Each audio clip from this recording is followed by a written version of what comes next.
गरीब माँ पर काली बेटी बनी बोझ। मुबारक हो, आपको लड़की हुई है। ये लीजिए आपकी बच्ची। हे भगवान, ये क्या! एक तो मुझे लड़की हुई है, ऊपर से इसका रंग कितना काला है।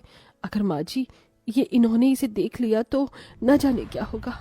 सुजाता मन ही मन ये सब सोच रही होती है कि तभी वहां उसका पति अनुराग आता है। करमजली, तुझे शर्म नहीं आई एक लड़की को पैदा करते हुए? ऊपर से पैदा भी किया तो एक काली लड़की को। अगर मुझे पता होता कि तू काली लड़की को जन्म देगी तो मैं तेरी कोख में ही से मार देता। मुझे एक बेटा चाहिए था, ना कि एक काली बेटी और बदसूरत बेटी। अनुराग की ऐसी बातें सुन सुजाता अपनी बच्ची को गले से लगाकर रोने लगती है। सुजाता जैसे ही अपनी काली बेटी के साथ अपने ससुराल में कदम रखती है। कल मोही, शर्म नहीं आई तुझे एक लड़की को जन्म देते हुए? मैं तो खुश थी कि मेरी बहू पेट से है, बिल्कुल मेरे बेटे की तरह एक सुंदर से बेटे को जन्म देगी, लेकिन इसने तो अपनी तरह ही काली बेटी को जन्म दिया है। मुझे तो शर्म आती है तुझे अपनी पत्नी कहते हुए। अगर पता होता कि तू एक काली बेटी को जन्म देगी तो मैं तुझसे कभी शादी नहीं करता। जा किसी कुएं में डूबकर मर जा और साथ में अपनी इस काली बेटी को भी ले जा। एक माँ सब कुछ बर्दाश्त कर सकती है, लेकिन कभी भी अपने बच्चे के खिलाफ कुछ गलत बर्दाश्त नहीं कर सकती। अपनी सास और पति से अपने बच्चे के लिए इतना सब कुछ सुन सुजाता के दिल पर जो बीत रही थी उसके बारे में तो कोई अंदाजा भी नहीं लगा सकता था। अनुराग को शुरू से ही एक बेटा की चाहत थी, लेकिन अपनी पत्नी को एक काली बेटी को जन्म देने की वजह से अनुराग अब सुजाता से नफरत करने लगता है। इसलिए अनुराग अब गांव की एक गोरी लड़की से शादी कर लेता है। ये आपने क्या किया? मेरे होते हुए आपने दूसरी शादी कैसे कर ली? अब मेरा और मेरी बच्ची का क्या होगा?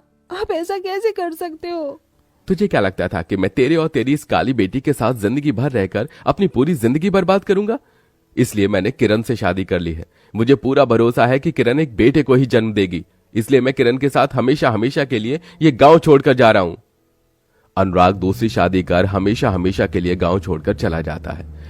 अनुराग के जाने की वजह से अब घर की सारी जिम्मेदारियां सुजाता पर आ गई थी, इसलिए अब सुजाता मेहनत मजदूरी करके घर में सबका गुजारा चलाती है।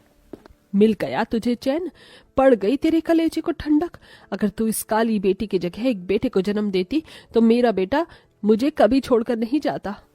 कलावती के ताने सुजाता के दिल पर किसी तीर की तरह लगने का वार करते थे, लेकिन सुजाता सिर्फ अपनी बच्ची के लिए सब कुछ बर्दाश्त करके हमेशा चुप रहती है।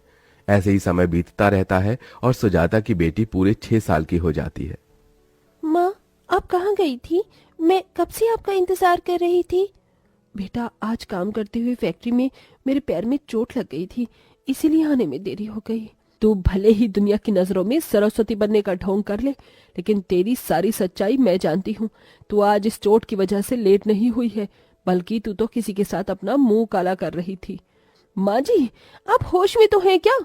क्या क्या बोले जा रही हैं? आपको शर्म नहीं आती अपनी बहू पर ऐसे लांछन लगाते हुए? मेरे सामने ये ढोंग करने की जरूरत नहीं है। तेरे इस चरित्रहीन हरकतों की वजह से ही मेरा बेटा तुझे छोड़कर हमेशा हमेशा के लिए शहर चला गया।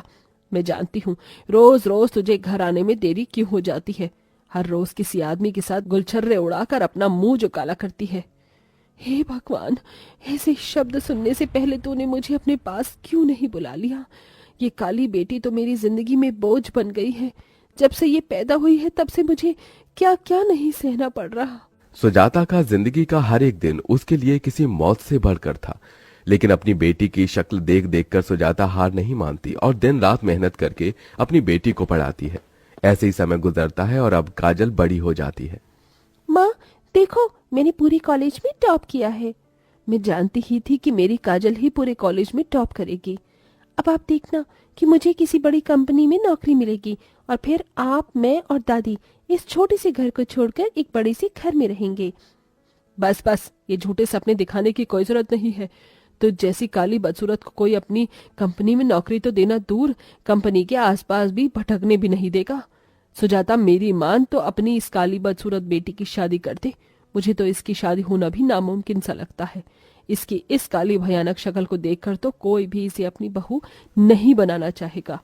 अपनी दादी की बात सुन काजल बहुत दुखी होती है, लेकिन काजल जानती थी कि उसकी माँ ने उसके लिए कितनी मेहनत की है, इसलिए काजल हार नहीं मानती है और एक बड़ी सी कंपनी में इंटरव्यू देने के लिए जाती है। काजल पढ़ने लिखने में बहुत अच्छी थी, इसलिए उसे कंपनी में जॉब मिल जाती है। माँ देखो, मुझे पहली सैलरी मिली है। इस पूरी सैलरी की हकदार आप हो। आपने मुझे इतना काबिल जो बनाया है। काजल, ये सब सिर्फ तेरी लगन और मेहनत की वजह से हो पाया है। अब तेरी शादी का समय आ गया है। तुझे पता है, आज विमला अपनी बेटी का रिश्ता तय हो जाने की खुशी में मिठाई देकर गई थी। मैं भी चाहती हूँ कि मैं भी अपनी बेटी का रिश्ता तय होने की खुशी में गांव के लोगों को मिठाई, लड्डू। मैंने पंडित जी से बात भी कर ली है। परसों तुझे लड़की वाले देखने आ रहे हैं। माँ, मुझे बहुत डर लग रहा है। क्या वो लोग मुझे पसंद करेंगे? मेरी बेटी बहुत काबिल है। मुझे यकीन है कि वो तुझे जरूर पसंद करेंगे। अपनी माँ की बात सुन काजल को सुकून मिलता है। ऐसे ही 2 दिन गुजर जाते हैं और आज लड़के वाले काजल को देखने के लिए आते हैं। देखिए, मेरे बेटे के लिए एक से एक लड़कियों के रिश्ते आते हैं, लेकिन पंडित जी के कहने पर हम आपकी बेटी को देखने आए हैं। आपकी बेटी के काले होते हुए भी हम उसे अपने घर की बहू बनाने के लिए तैयार हैं, लेकिन दहेज में हमें 20 लाख रुपए चाहिए। भाई साहब, हम लोग दहेज में 20 लाख रुपए दे सके, इतनी तो हमारी हैसियत नहीं। तो बहन जी, ये रिश्ता भी नहीं हो सकता। मैंने तो पहले ही कह दिया था कि इसका रिश्ता हो पाना बहुत मुश्किल है। इसकी काली शक्ल देखकर कौन इसे अपने घर की बहू बनाना चाहेगा। इससे अच्छा तो इसे जहर देकर मार देती, वही तेरे लिए सही था। अपनी दादी की बात सुन काजल की आंखों में आंसू आ जाते हैं और वो भागते हुए अपने गांव की नदी किनारे चली जाती है और वहां जोर जोर से रोने लगती है। काजल के रोने की आवाज सुन वहां पर एक अंशुमन नाम का लड़का आता है। अरे, आप ऐसे ही रो क्यों रही हैं? तुमसे मतलब? ठीक है, अगर आपको नहीं बताना तो कोई बात नहीं, लेकिन इतना गुस्सा मत कीजिए। ये लीजिए रुमाल, इससे अपने आंसू साफ कर लीजिए।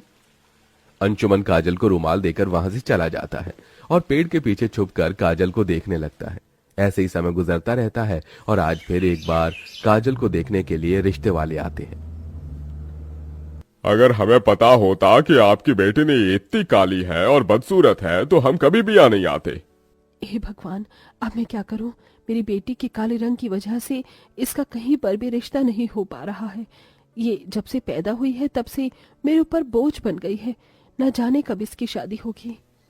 जो भी रिश्ते वाले काजल को देखने के लिए आते हैं तो उसके काले रंग की वजह से शादी से इनकार कर देते हैं, या तो इतना दहेज मांगते हैं जो सुजाता की हैसियत से बाहर था। इसलिए अब बेचारी सुजाता बूढ़ी उम्र में भी मेहनत मजदूरी करके पैसे जोड़ना शुरू कर देती है। माँ, आपको मेरी शादी के लिए इस उम्र में भी कितना काम करना पड़ रहा है। आपके हाथों में कितने छाले आ गए हैं।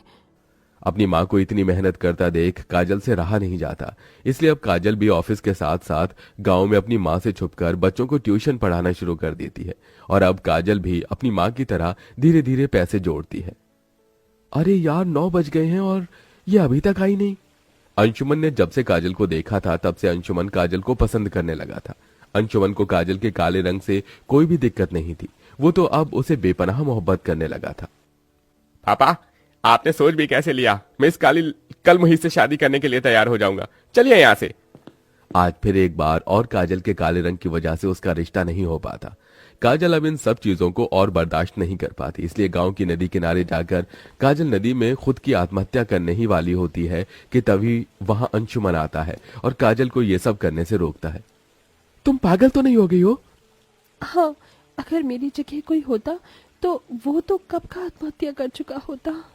अंशुमन के पूछने पर काजल उसे सभी चीज बताती है, जिसे सुन अंशुमन वहां से चला जाता है और अगले दिन अपने माता पिता के साथ सीधा काजल के घर आता है।